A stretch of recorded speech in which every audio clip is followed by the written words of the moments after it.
morning, everyone. Friday morning, good time to have a discussion about something which is marketing technology, very upcoming. Let me start by thanking everyone. Thank you very much who's joined live, and people who will be seeing this, hopefully after the live session is over. Today we've got what I'll say a perfect panel, to discuss the topic of programmatic advertising, right? We've got Gulrez, who's the Chief Investment and Strategy Officer for Artel. Prajwal, who's the founder and chief product officer for Zeotap. We also have the folks from the brand side, right? Top three marketers in the country itself. Archana, who's VP Media at Artel. Prachi, who's the chief marketing officer for FBB, and Anand, who's director of marketing and sales and NetMeds. Thank you everyone for joining. Okay, let's get started. So, programmatic advertising is not a new concept at all. And, we as marketers have been discussing this topic for over 10 years, right? And I was telling Gulrez, probably my first conversation on programmatic advertising was with him about 10 years back. And, typically when a topic gets discussed for so long, over such a long period, then either it's hype or it's not understood well, or it's really important. Right. So I think what we're going to do in next 55 minutes is to explore this topic, right? Explore the topic of programmatic advertising. Especially we'll look at, the challenges that everyone faces today. What are the opportunities for tomorrow? And, what is that you can take away, and take back to your daily jobs and how you can be better at this field, right? Again, the other thing is programmatic, like a lot of other concepts in digital advertising world, is defined very differently depending on who you're talking to, right? And this is definitely one topic. So let me kind of start with defining what the context is, right? And get that out of the way so that there's no confusion about what we're talking about. See, at a very concept level, like the word says, programmatic advertising is about automated buying and selling on digital, obviously. In its purest form, it involves an ad exchange, which means multiple buyers and sellers on the same platform buying ads on a regular basis. And the two is that this buying and selling happens on a real-time basis, or what is called real-time bidding as a technical term, right? However, this definitions, a lot of platforms or networks are out of programmatic advertising, right? For example, Facebook is a good example. Amazon's a good example because they're kind of walled gardens and they manage all their ad supply side and demand side themselves, right? So at a purest form, they're not. But just for the context of this discussion, I still want to stick to the definition of programmatic being automated buying and selling of ads, right? And irrespective of whether it happens over an ad network or an ad exchange. So kind of just broadens the scope for us to have a good conversation, right? So let me start, right? And let me start with kind of setting a little bit of getting a little bit of a background about, how this field has actually evolved over the last few years, and specifically what's the almost global situation and how brands have been using programmatic, and what's the current state in India. So let me start with Gulrez. Gulrez, from the given you've spent a lot of time on this and you've had global roles, managing a lot of areas in the space of digital advertising. Give me a sense of what you feel is where programmatic has come today, and both from a global perspective and an India perspective. Thanks, Akash. Let me also, before I give you the global perspective and the situation in India, let me add one element to the definition that you mentioned. Programmatic, we've over-complexed the programmatic advertising by using a lot of jargons, and I'm glad that you used a simple definition, which is buying and selling of media, which is automated. There's one more key element which is missing in the definition, is using data. Yeah, that's super important for programmatic. Now, if I do a audience poll, or let's say even a panel poll, that how many of us are using programmatic advertising versus how many of us are using remarketing, right? I'm sure the numbers would be much higher for remarketing, but we don't realize that even remarketing is programmatic advertising, right? What is remarketing? You've got a signal, a data signal, that our desired consumer or a prospect has not taken a particular action, and using that data, you're targeting the customer again on the inventory available, right? That's a purest form of programmatic advertising. What we don't realize is that All of us are using marketing, but we're still shying away from programmatic. We've categorized programmatic, as the things for, let's say, bigger advertisers, and it's very complex. If I can draw a funny parallel on a lighter note, I'm sure all of us have seen the movie Three Idiots, right? There was a scene where Amir Khan is trying to explain what machine is in a very simple language, but the professor doesn't agree with him. That's exactly programmatic, right? In very simple form, it's programmatic, it's buying and selling of media via automation using data signals. To give you a global context, I'm sure all of us know that last year, P&G moved away from the traditional forms of buying media, including Facebook, and moved to 100% programmatic. Another example would be Unilever. They have a dedicated team, although that's an agency, which is called Ultra at Mindshare. Netflix, Reckitt Benckiser, I think all of them have the dedicated selling arms of programmatic advertising. And if I talk about, let's say, the developed market in US itself, I think 80% of the digital media is done using the programmatic, which is largely automation. If I come back to India, there are two issues. Very simple. There are two issues. I call them legacy and perception. Legacy is how we started programmatic in India, which is in India specifically, programmatic was used to sell the unsold remnant inventory, right? Some of the advertiser is still carrying that perception that it's only the remnant inventory and not useful for me. And the perception is that either it's for the large brands or involves a huge amount of money, or it's not for a smaller brand or medium-sized brand. So these are the two biggest issues from my perspective when it comes to context in India.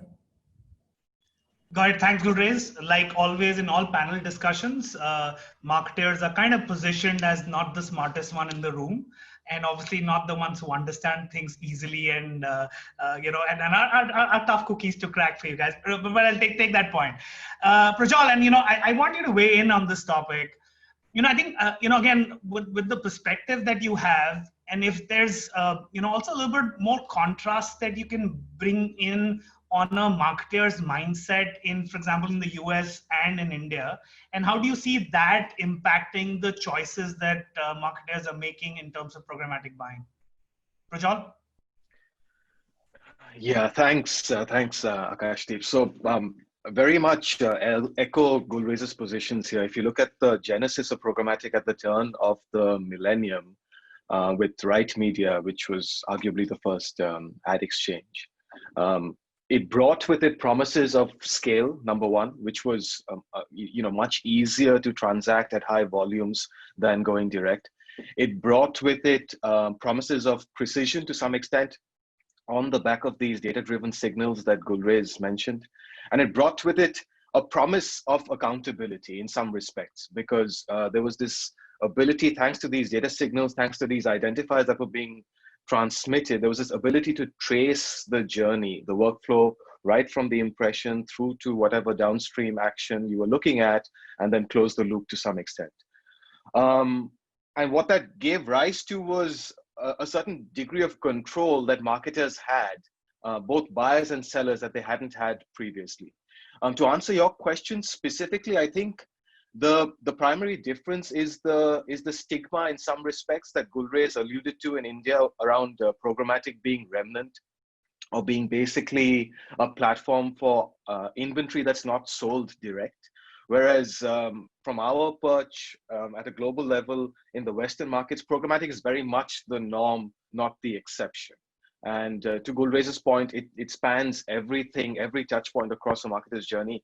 Increasingly today, with all the upheaval in the landscape around identity and identifiers, with third-party cookies, with Apple's announcement from earlier on the IDFA, which to some extent has a lesser impact in India, but could serve as a bellwether for changes in the Android ecosystem as well, that Google might implement in the future, as has been the case in the past.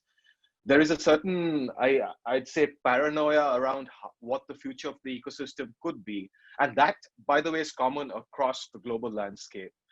It's possible that some efforts in the Western markets are further along than in India, but the sense of panic around identity certainly is homogenous.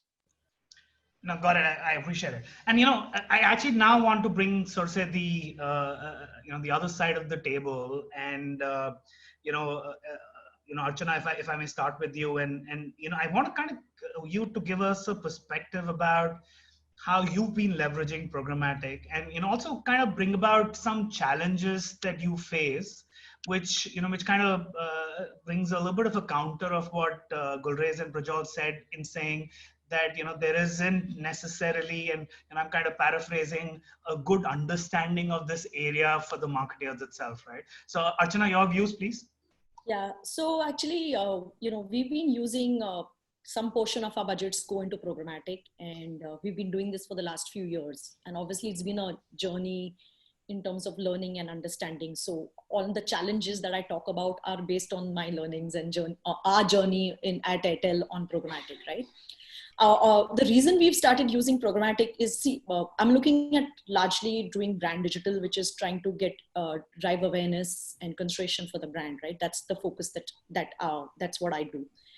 And in that journey, and we do know that with walled gardens and with buying specific individual sites, you're actually maybe reaching the same consumer multiple number of times. And while on television and other media, you can put a cut on the number of exposures that you do to the consumer. It was very difficult to do that on digital. And for us, that's where programmatic really helped. We could actually maximize reach and at a frequency level, because for an audience buying, we could do that, and we would try to eliminate as much of waste. And I think that's one of the reasons we started experimenting, saying how do we reduce and look at getting to the optimal frequency that we want the consumer to see at, and then move the rest of the budgets to maybe a new audience segment or a new cohort who's, so those were some of the reasons that we started. And actually our budgets have just gone up because we've seen the value that comes in. I think, so that was the one part of why we went on to and how it's working, and it's still working for us. It gives us some of the lowest cost per reach, and we are able to manage frequency, right? So that's something which is like really worked for us. The things, the challenges that we've seen, right, over time is, I think the first challenge we discovered was, we actually wanted to see a listing of sites and what's the kind of impressions we generated on each of these sites. And one of the things we realized was, this was some time back, it's not very recent, but yeah, that actually there were some 2 or 3 platforms which were getting the maximum impressions. And we were actually buying one of those platforms separately also, like, because we obviously all our monies was not. And that's when we realized that maybe we need to keep a check of that, because there's no point in buying that platform separately if there's a huge amount of inventory coming out from programmatic. So that was one of the big challenges and learnings that we had on the way, in terms of saying that this is something which I feel that, as marketers, we need to keep evaluating to see that is the inventory, if it's going onto one specific site or a large chunk of it is going, hopefully you're not buying it separately. And, maybe that's how you manage your overall media, digital plans on this. I think the second piece was this whole thing on publisher accountability. Today, when you go and buy something from Facebook, or say even some of the news sites and stuff like that, if it's not performing, you can actually go back and have a conversation with them and figure out how do you tweak this, how do you make this better. That is one challenge that I find, which we are facing, that there is no accountability in terms of saying what's delivering, and further, if I add to it, what's delivering, what's not delivering, right? Can I eliminate the waste, right? So we don't know. And there is, if I go and buy, let's assume, programmatically, I go and buy news, right? And I don't know which of these sites are working versus when I go individually to each of them, right? That's one. The second piece, both on, let me talk about viewability and brand safety, right? For us, that's very critical. On brand viewability, we've seen that we've just done some pilots with some of the viewable, people who do this whole test the viewability pieces. And we've seen that the viewability on programmatic is slightly, lower than what you buy regularly, right? So that is a challenge. From a brand safety standpoint, we've seen some of, even after having all the filters in place of saying we don't want our ads on certain, there are chances of it going onto slightly brand unsafe content. Now, those are borderline gray areas, but as a brand to driving awareness, we don't really want those. So right now we're actually working on as to how do we improve the filters and stuff like that. Yeah. I think the other piece in my mind is, there's some level of lack of transparency. And what we've also seen, if I just purely look at it from a CTR and engagement standpoint, if I look at it, the CDRs are slightly lower on programmatic. That's what we've seen, right? And but if I look at it from a reach standpoint, this is one of the lowest cost per reach platform. Programmatic gives me the lowest cost per reach. But if I'm looking at driving traffic to my websites and to my apps and all, I've seen it being slightly lower than. And again, going back to my first point, I don't know what works. Which ones are the ones which are driving? How do we get platforms to help us improve that? Because that's what we're all looking at. No, it's actually like a black box, right? The other piece is accountability, the viewability piece, and the brand safety. There is a lot of long tail in it. I know we do talk about the fact that this is about audience buying, and that's the audience where it is. But yes, there is a huge amount of long tail. If I've once tried to scroll through the number of sites that my ads have happened on, and it's been a really, really long list. And what we can't do is we can't go back and increase the budgets on sites or platforms which are working versus which are not working in this from a programmatic standpoint. And I think some level of transparency on what's working, how do we eliminate, all of that, I think becomes really critical. At least that's been something which we've looked at. No, John, I find it interesting, and I'm going to call that out. And if you look at it, both Gulrez and Prajwal started the conversation with saying that one of the big promises of programmatic was transparency. And 4 out of 6 areas that you mentioned as challenges are related to transparency. So I'm going to actually revisit that point. But I do want to go to Prachi and saying, Prachi, obviously with the area that you're focusing on, I mean, digital is probably one of the primary mediums that you use. I mean, I know you do a lot of TV as well. But from your perspectives, how are you seeing, transparency definitely as a challenge, but, I also want to explore your views on the cost issue, right? And that's one area which, Archana didn't mention. She covered most of the other issues, but what's your view on how are you leveraging this? And if there's a perspective on the cost issue of using programmatic versus some of the other platforms? So I'll take it up from 2 spaces wherein we have pain points and what is it that we have experienced as a brand and in various categories like fashion, beauty. And Archana covered most of the pain points that we as brands face and inside out. So I'll take it from 2 perspectives. First, is to what are the primary challenges apart from the real issue of being on the platform and being how is the tool operating for us. The first challenge, as Gulrez and Prajwal mentioned, definitely is the understanding of this tool is still in extreme gray areas. And it's not only marketers. Look at the entire decision-making platform. First, it's the performance marketers who you have to basically approach, like Prajwal or Gulrez will understand this way better than anybody else. And then the performance marketers coming to people like you, me, Archana, and making us convinced on this entire tool. And then us making a business case out of it and being able to convince the larger management saying that, okay, let's now focus on putting our money to this space. Maybe we will start getting results. And that's when the cost conversation starts floating in, and it floats in big and strong. A brand like us, we have flirted, and as Archana was also mentioning, we have definitely flirted with this tool for quite some time, and cost has been an issue, and I will absolutely, it's a raw nerve to touch.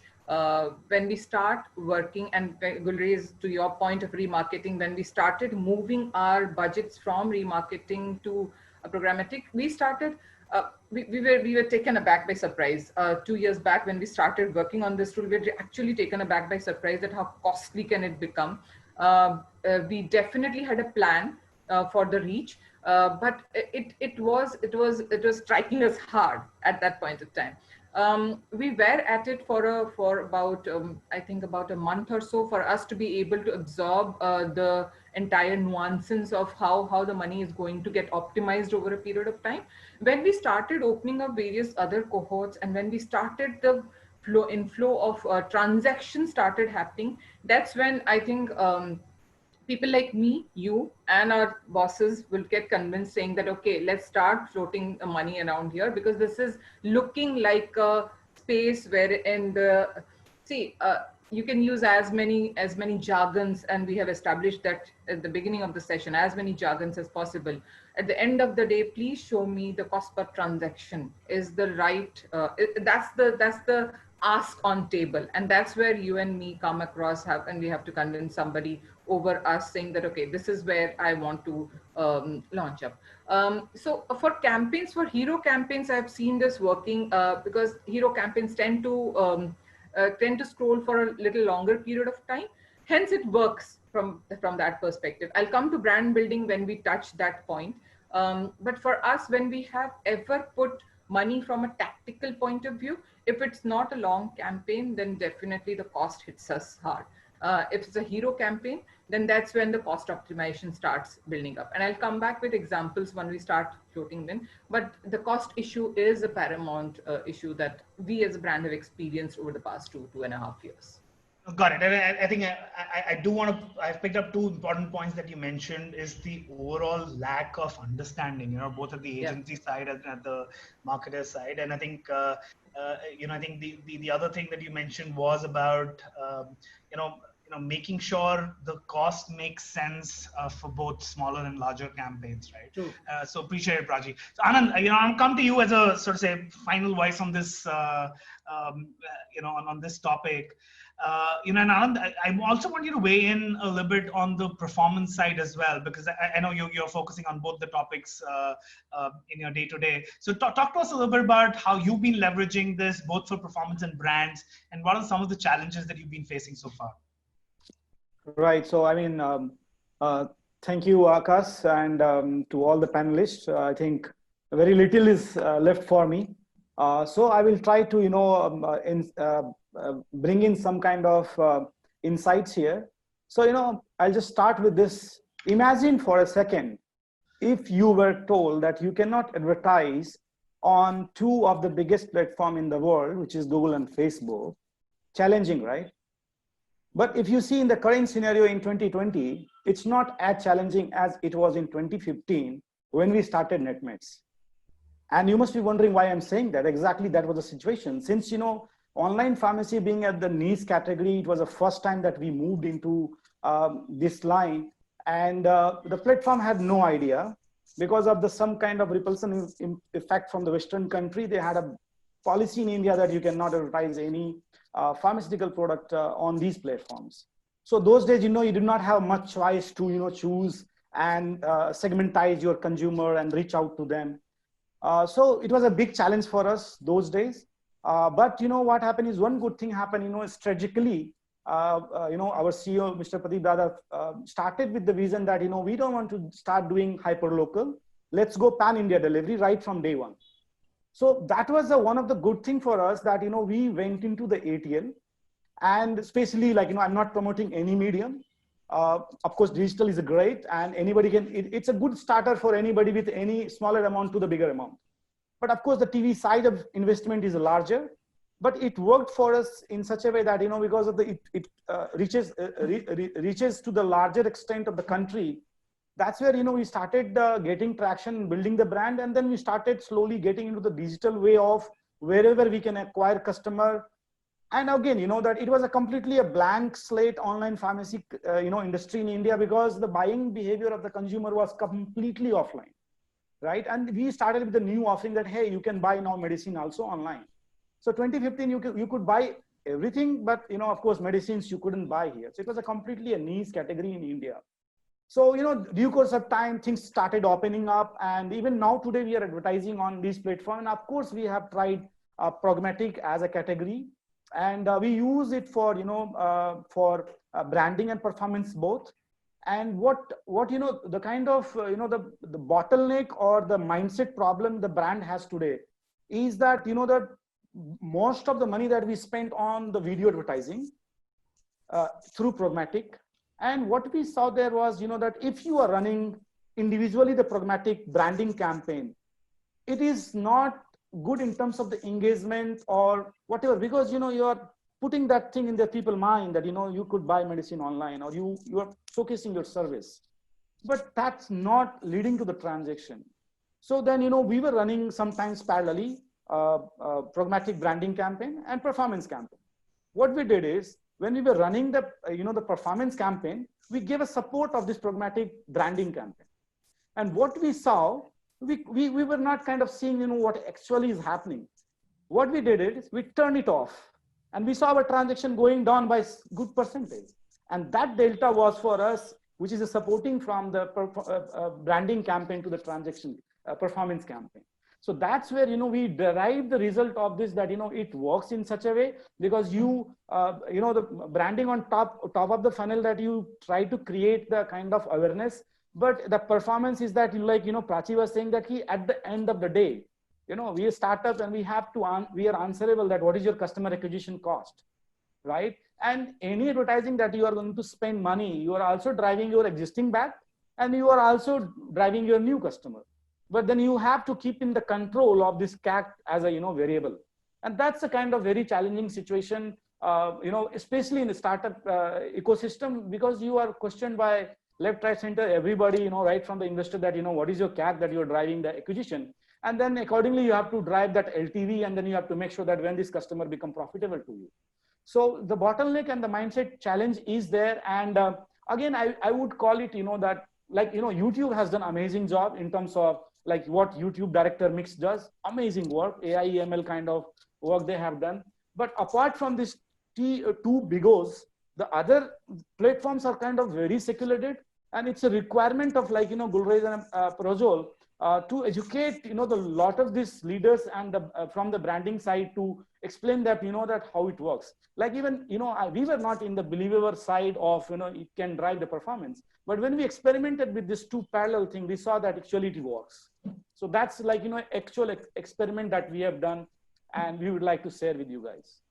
Anand, appreciate it. And I think the feedback about, leveraging programmatic for a sort of full funnel impact and making sure both of them are done synchronously, helping the consumer traverse the funnel rather than just focusing either on top of the funnel or bottom of the funnel. So I think that's a great insight. So Gulrez, Prajal, I want to come back to you. And, I was actually thinking I'm going to ask you a few more tough questions, but I think my co-panelists have already done a pretty good job of that. It seems to be a difficult situation for you guys to be in, right? And I think, I want to give you guys a few minutes to, kind of almost respond to, a few points. And I think, to me, one of the big points continues to be Facebook and Google, or Facebook, Amazon, Google, some part of Google, and the rest of the ecosystem, right? And I'm sure that's a question that gets asked all the time. The transparency challenge that everyone alluded to gets addressed there. There are still questions on this sort of say wild west, and I don't know what's happening. Archana mentioned, I might see a sense of lists, brand safety, viewability. These are the issues which kind of get addressed by the Facebooks and Googles of the world, right? And, I think the other point that I want you to mention while you explain this is, and I want to spend the rest of the 15, 20 minutes just focusing on data signals. And if you can touch upon the fact that the data signals today that are available with Facebook or Amazon, for example, I mean, Google's a little bit of a mix, so it's not always best to refer to them. They're phenomenally better, right? I mean, just look at them at time spent, look at the connections, look at what they're buying, and so on and so forth. So from a conceptual paper perspective, if I see it on a piece of paper, the data signals that they get are far better. And the technology that they have, given the focus, is much better versus not just you guys, but even publishers don't necessarily have that capability to drive so much of insights, which can be aggregated at certain levels and therefore delivered to marketers for usage. So, Gulrez, Prajal, request you to come back and tell us why there is still hope in looking at non-large platforms to leverage them for programmatic buying. I'm going to try and hold the salesperson back in me and try and give a different perspective. I noticed that Archana mentioned two of the biggest issues were long tail and transparency, right? Let me come back to the earlier, thing that I mentioned about the understanding of programmatic. How I define it, programmatic has 4 arms to it. One is called real-time bidding, which is done for the long tail that you mentioned. However, there are 3 more arms. One is called private marketplace, the second is called preferred deals, and the third is called programmatic guarantee. So what you can do is when you're running real-time bidding across the long tail, figure out what is working for you, what site, what app is working for you, and do a private deal with them or do a PG deal with them, because you already established that that particular genre, that particular category of the apps or that particular content works for you, right? And in simple terms, we call it hypothesis testing as well, that you open the audience or the ads to a larger audience, figure out what works for you and try and simplify and target to that audience. Another point about transparency, I think the very purpose of creating programmatic was to have transparency, right? In 2010, you imagine that there were only very few sites you could advertise on, right? And the number has exponentially increased today. Now imagine if earlier you were sending 10 IOs to these sites, now you're working or advertising on 1,000 sites. Imagine the pain of an agency or a media planner to send 1,000 IOs, right? It's practically impossible to do that. And that is the reason why transparency comes into the picture, that you have visibility on what is working for you.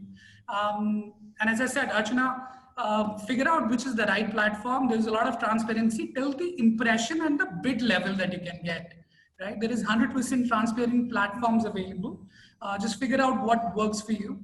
On your point about, Akash, about data signal and who has the best quality of data signal, right? When you talk about Google and Facebook or Amazon, they have an important data signal that most of other platforms don't have, which is the post-login information. When you are signing up with Gmail or Amazon, you're giving a lot of demographic information about yourself willingly, right? Your gender, your age, possibly other details. And that is the signal available with these platforms. However, I want to step back and define data signals into 3 categories, which I'm sure all of us know. One is the first party, which the brand owner. Second is the second party, which is, let's say, a mediator like us, an agency or a network, which we get on behalf of the brand. And third party is pure, let's say, data companies, which has information about the user and they sell the data about you, right? Now, I would contradict the statement that Akash mentioned that would a single platform, whether it's Facebook or Amazon, has more information, more signals about a particular consumer versus people like consolidators like us, right? And as I said, I want to hold back the salesperson in me, but we've got the largest amount of data about connected devices in India, right? And because we work with wide range of advertisers, we're getting all those signals.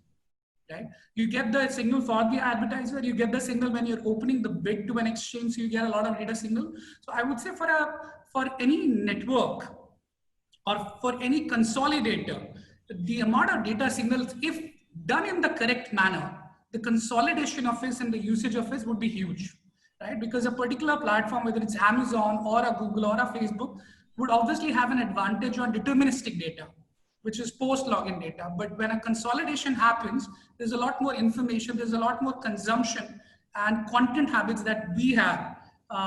Totally agree that it's probabilistic in nature, but a lot more signals about that particular audience. And I'm sure Projol can add to that. Projol, what's your view on the quality of data signals? So I have a few thoughts on the discussion so far, and Akash, I know you were hoping for a feisty discussion, so I'm going to throw my hat in the ring and say that I take umbrage to the distinction between brand and performance as these 2 distinct worlds that are dramatically different from each other.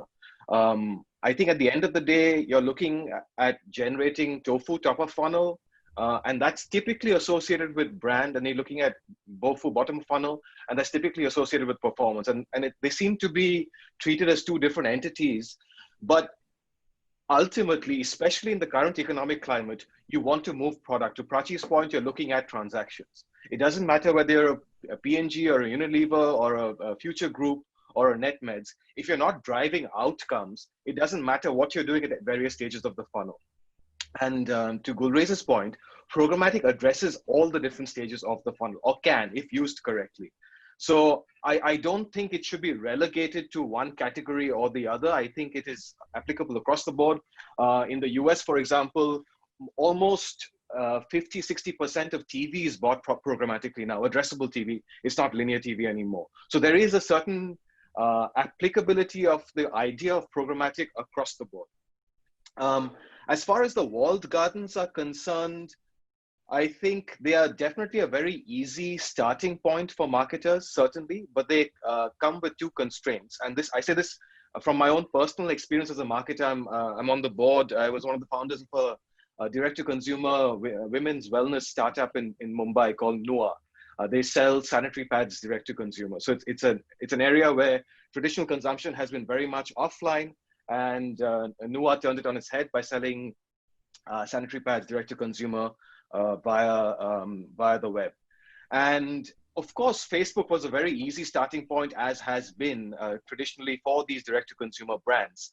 But there very much the focus was both on brand as well as performance. It is very important to present a very curated, well thought out image of NUA to consumers, but it was equally important as a startup brand strapped for cash to drive sales, to drive transactions. So it wasn't that it was one or the other. The other thing we realized with Facebook, as with Google, is the two constraints I was going to come to, was that first, you saturate very easily, very quickly, and you need to look at diversification. The second is, as a marketer, there is limited control over what you can do on those platforms. And the more sophisticated you get in your marketing journey, the more you want to build in-house capabilities around data, around these signals. And there, it's incumbent on you to look at domains outside of Facebook and Google. Finally, I think on the point on data signals, I don't necessarily believe that one domain, one platform has the best signal, sort of carte blanche across the board. I think signals need to drive outcomes. You could very well make the argument that Anand is sitting on a much stronger corpus of pharmacy or medicine-oriented signals than a Google or a Facebook. Equally, you could make the argument that Prachi is sitting on a much healthier corpus of beauty and cosmetics-oriented signals, for example, than a Google or a Facebook. So it's a function of what you're looking to achieve, what the outcome is, and then taking decisions, looking at signals based on those outcomes. No, makes sense. No, I appreciate it. So I'm actually going to use this topic to kind of pivot into the next one, which is related to data. And I know Gulrez kind of mentioned first party, second party, third party, and I think, and Prajal, you mentioned that as well, right? I think from a traditional perspective, mass marketers typically had not necessarily cared so much about data, because the intention largely has been to reach as many people as you can, right, in your target audience or in your consumption audience, right? So I think the discussion again on first party data has been sort of say in the headlines for quite some time now, right? Again, and again, the context programmatic being, and Gulrez started, Prajal, you've added, saying the amount of data that you can generate yourself will eventually define how competitive you are in the market, right? Because fundamentally, one of the challenges, and speaking on your behalf, Facebook and Google do allow to kind of sort of say make everything table stakes, right? So I have the same data accessible which my competitor will have, right? So I want to start with Anand, with you on this point. The fact that you have a lot of data yourself about customer behavior, and your ability to use that first party data to either engage with the same audience, or go after lookalike audiences, or go after people who you believe will be have had some interaction with you, but you want to drive more engagement, right? So Anand, what's your view on first party data leveraging it in the context of programmatic buying? Right. So see, Akash, we are basically in healthcare, and the data is here very precious and very personal to individual.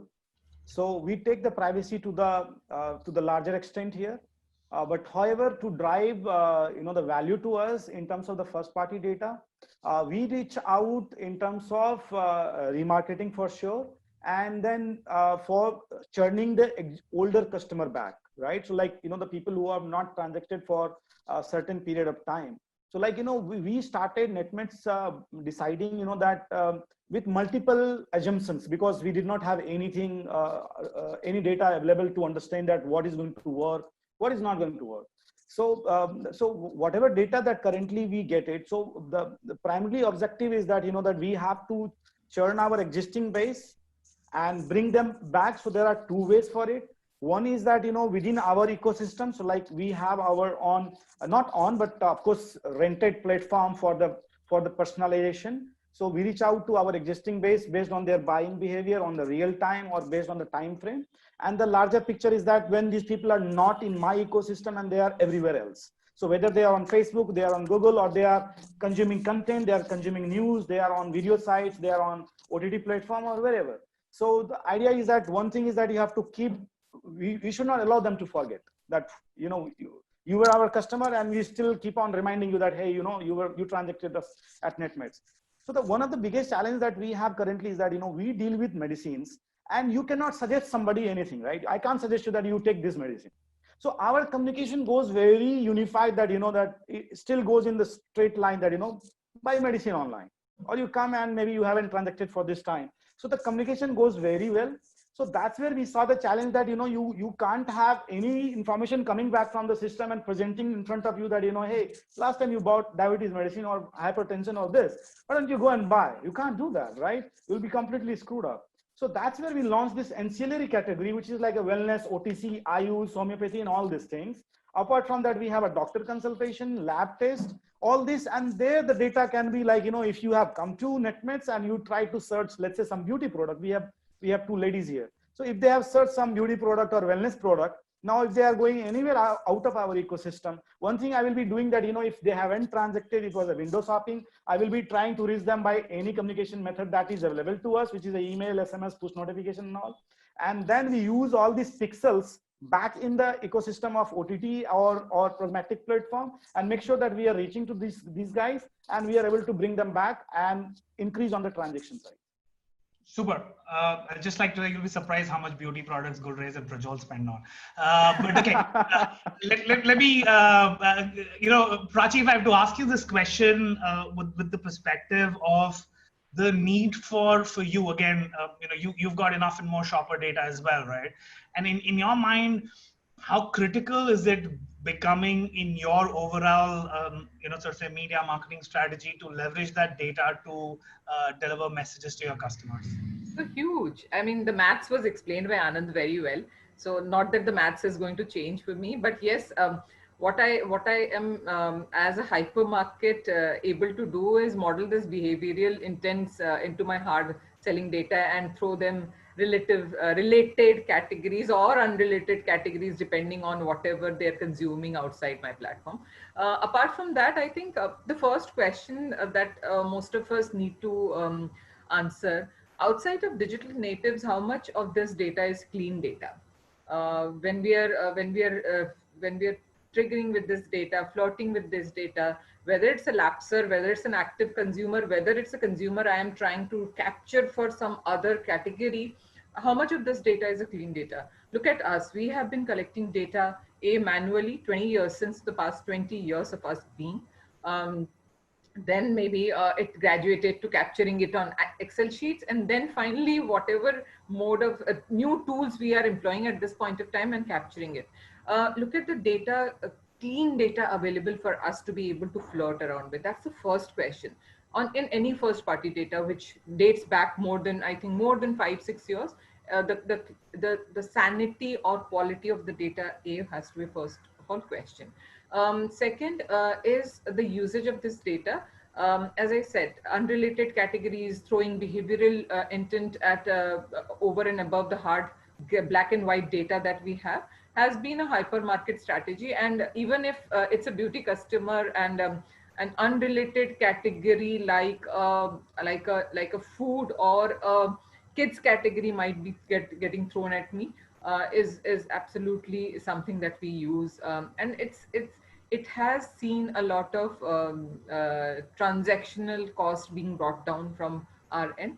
We have been very actively and very mathematically being able to use this data, employing all and more of the tools that Anand has explained just now. But Archana, if you want to weigh in on, and also kind of point out to if you've, leveraged, more, sort of say hyper targeting, leveraging even second party or third party data. Archana? Yeah, so we've looked at more of the second party and a little bit of the third party data. For branding campaigns, we rarely use the first party data because the objective is always to target newer consumers, get more people onto, and drive awareness among a larger segment of audiences, right? So we've done a lot of things like, lookalikes and custom cohorts and things like that. And especially for certain campaigns, which are very recurring, like, obviously now it doesn't, it's not relevant anymore, but like for example, international roaming, right?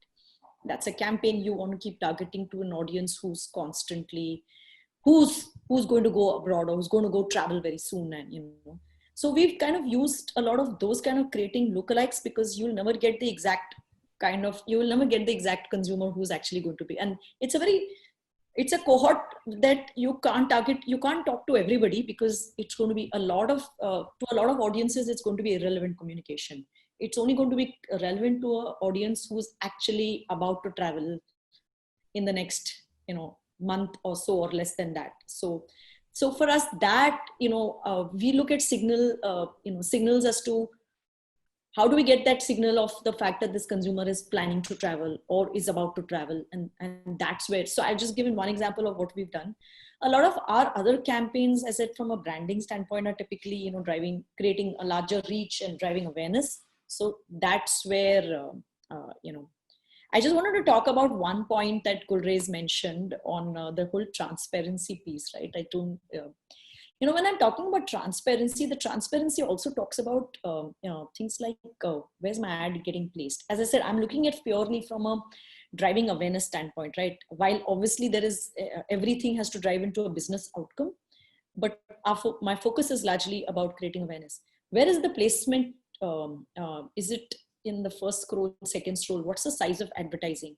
Like one of the things we try to do is we don't buy smaller sizes on programmatic. We try to look at big, because that's always been my concern about a small size ad on a phone. What is going to be visible? Is my communication even going to be visible? So that's one of the things that we do. But that in my mind is something which, and that's where we talk about transparency. One, yes, there is a long tail, which I think you said some stuff on in terms of, figuring out, but given the way internet has exploded, and there are new platforms coming up every other day, it's really difficult to keep track of everything. Obviously, then you start limiting the number of things that you bid on and the number of sites, platforms that you bid on. But then that defeats the purpose of programmatic. So while it's a double-edged sword in my mind, right? How do you at the same time get the benefit of programmatic, but at the same time try to balance the issues in terms of placements, in terms of the sizes of the ads and all. I always say this, that when it came into our lives, it was supposed to be the most measured medium per se. But there are so many, acronyms and so many different ways that you can, buy this medium, that it gets really, you buy it on CPM, CTRs, cost per lead. It's just, there's just not one metric that you can look at and say, okay, this is the metric I want to buy it on. And every platform is now, being available on the same metric. I think for me, that also becomes a big challenge, because then it becomes very difficult to, look at comparing how platforms are performing. I'll give you an example on every platform's own definition of what size of the video that they will charge. The cost per view will be on 30 seconds. And some are like, let's take, Facebook talks about 3 seconds, or TikTok also talks about, say, 1 second view. As per them, it works. I always wonder, if I have a long format video, which is beyond 30 seconds, why am I even evaluating something on 30 seconds, right? And so what we do is we actually convert everything back to the size, the duration of my video and the cost I have paid to actually get people to see the full video, to see, and then make a comparison. Because and we saw certain sites which looked at 3-second videos and 1-second videos suddenly were most cost effective. But they may not have got my message because I'm looking at long format advertising. If I'm looking at short format, yes, maybe. But if I'm looking at long format, it just doesn't make sense. And I think that's where I find a lot of challenges in terms of even. Sure. Akash, I wanted to come in. Akash, I want to come in. Yeah, Anand. So there is a famous saying by one American marketeer. He says, I know 50% of my budget is actually waste, but I don't know which part of the 50%. Yeah, no, I think I just Archana, I think valid points. I think there are even enough and more tools now available which allow you to even help you with viewability and brand safety and so on and so forth. But again, adds to the cost. And I'm hoping to get to that point. But before that, Prajwal and Gulrez, and I want you to feel free to wear your sort of say sales hat as well, and almost give recommendations to a marketer on the panel or otherwise, specifically on managing data, right? And not just managing, leveraging data, right? Again, I think first-party data, Prachi mentioned, the challenge typically is you might have a lot of data, but how much is it usable, right? And then obviously, there was this discussion about the quality of second-party, third-party data is always, not necessarily as effective, right? So there are still these challenges that most marketers are dealing with, and I know both of you come with a lot of expertise around data, right? So I just want you to use this time. I mean, not even rebutting any of the statements that anyone else made, but recommendations from your perspectives that marketers, either on the panel or as attendees or who people who see this later, take that back and start applying them in their day-to-day lives. Prajwal, you want to start with?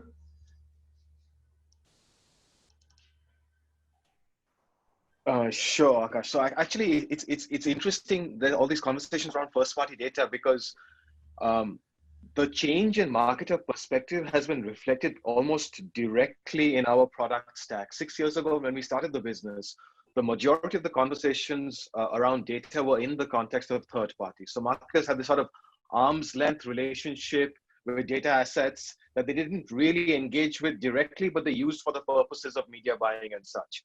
Today, that's changed dramatically on its head.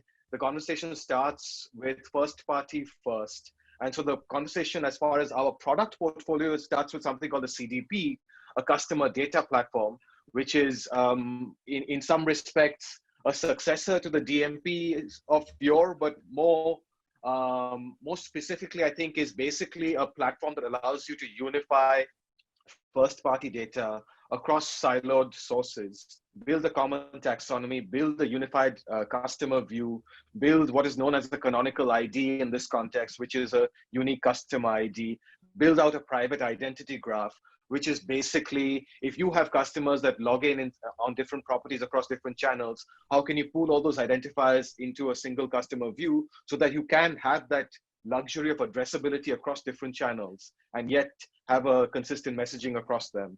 So all of these conversations are now at the forefront, especially so in the American and Western European markets, increasingly so in India as well, but most typically with other more, with the larger brands, the more sophisticated marketers. But what I will also say is this is true of clients across the board, across the spectrum, ranging from those that are sitting on huge piles of first-party data, such as the telecoms of the world, the Airtels and the NetMeds or the retail-oriented companies, to those such as automotive who have historically not had a wealth of first-party data, but are now actively looking to inculcate these assets because they realize that sophistication in marketing, the achievement of these outcomes starts by looking at first-party first.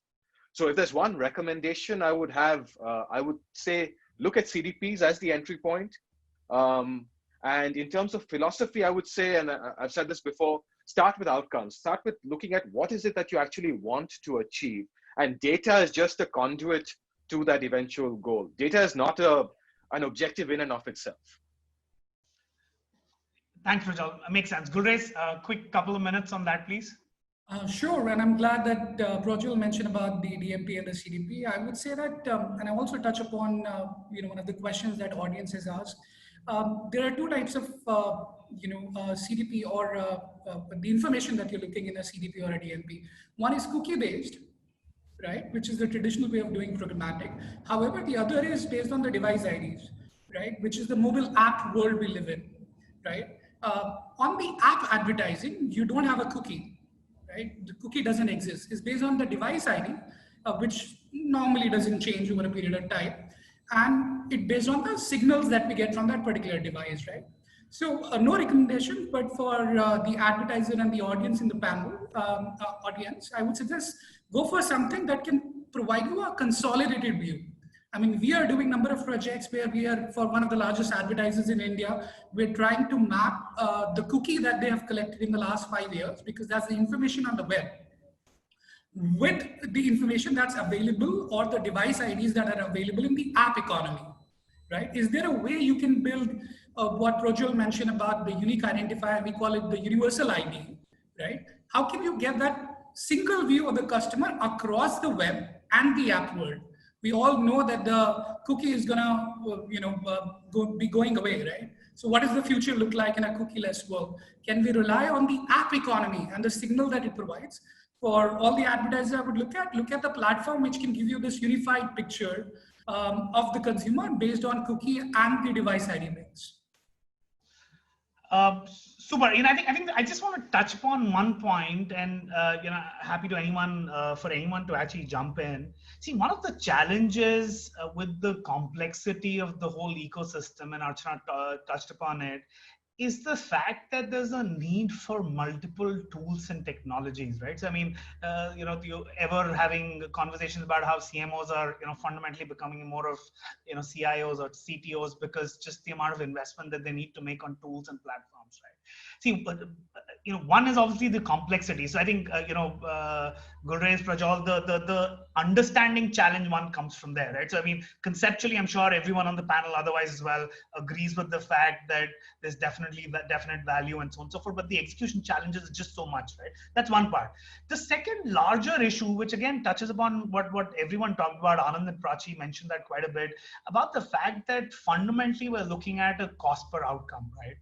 And if you have to build on these additional layers of costs, from DMP to the SSP or the DSP or the various platforms that we'll start using, that the overall cost starts building, right? I mean, at least in my sort of previous life, I still remember we did a rough back of the envelope calculation. Out of every rupee spent, we realized about 20-25 paisa was actually going into tools and technologies, right? So the effective working media was significantly reducing, right? And I just want to, I know there've been improvement, but I just want anyone in the panel, as well, to kind of comment on the challenge of cost in this entire equation of driving programmatic.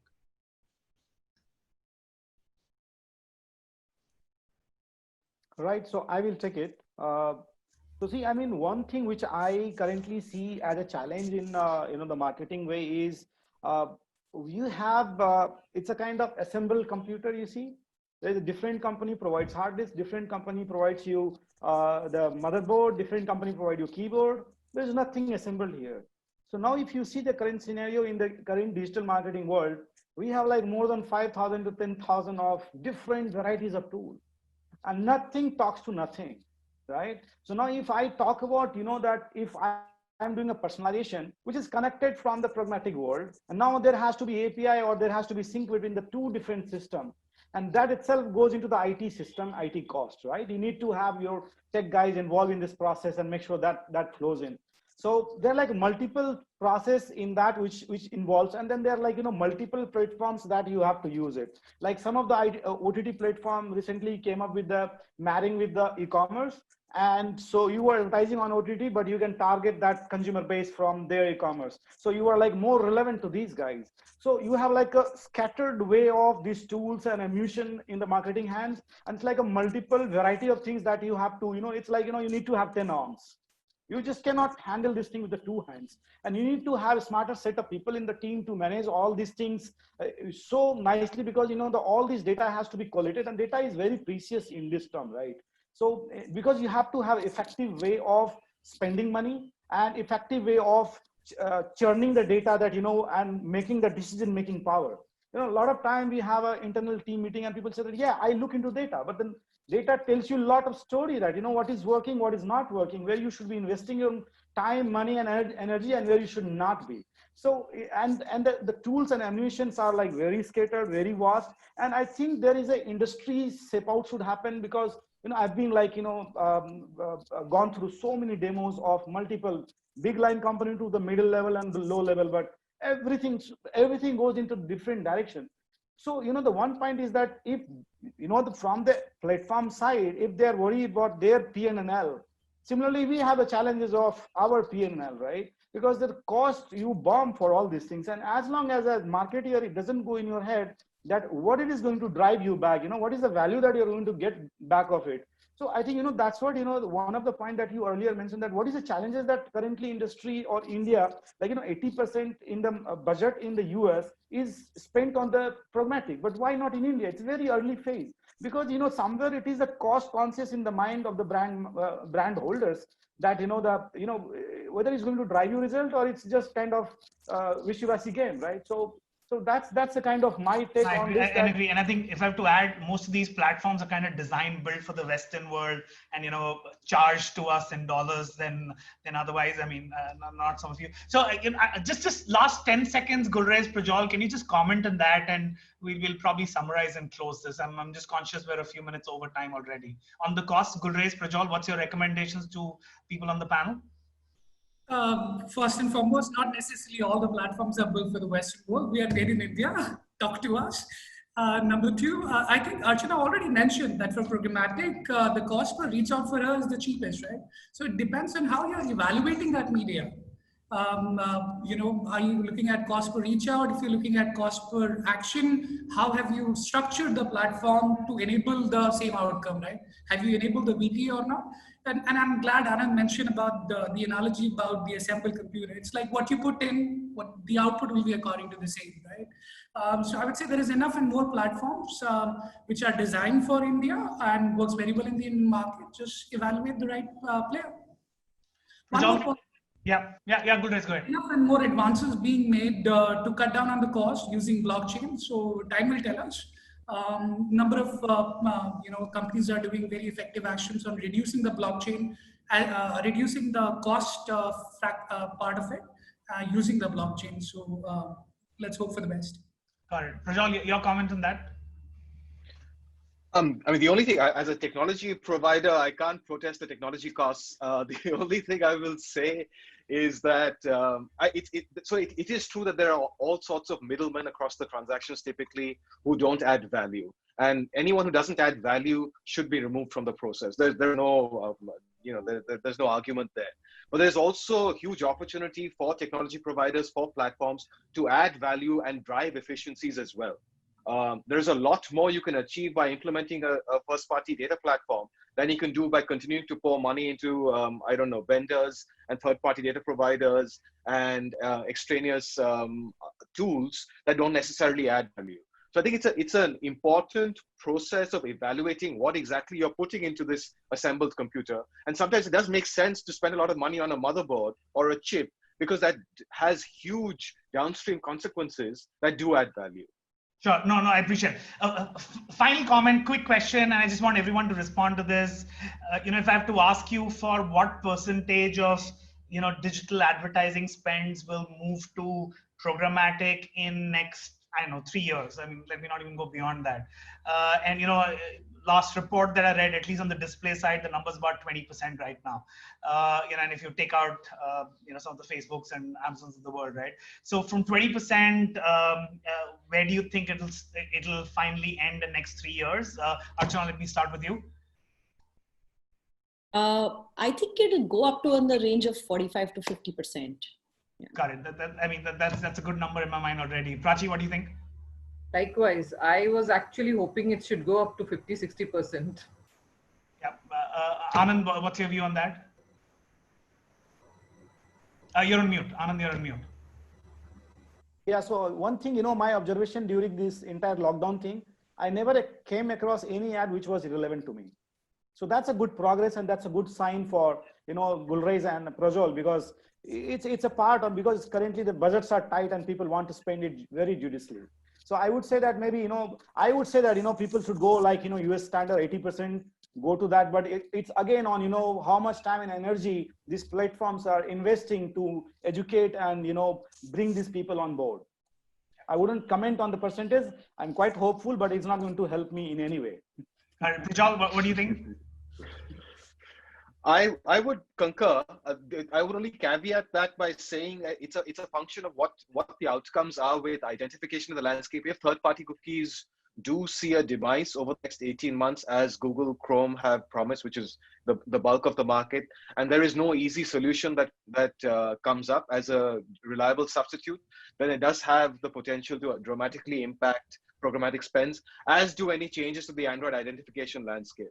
So programmatic rides on the back of these IDs, on the back of identification, on the back of the SIGs tied to these IDs. If those see flux, and there is no consistency or stability there, then it's unclear to me how budgets will be impacted. Gulrez, what do you think?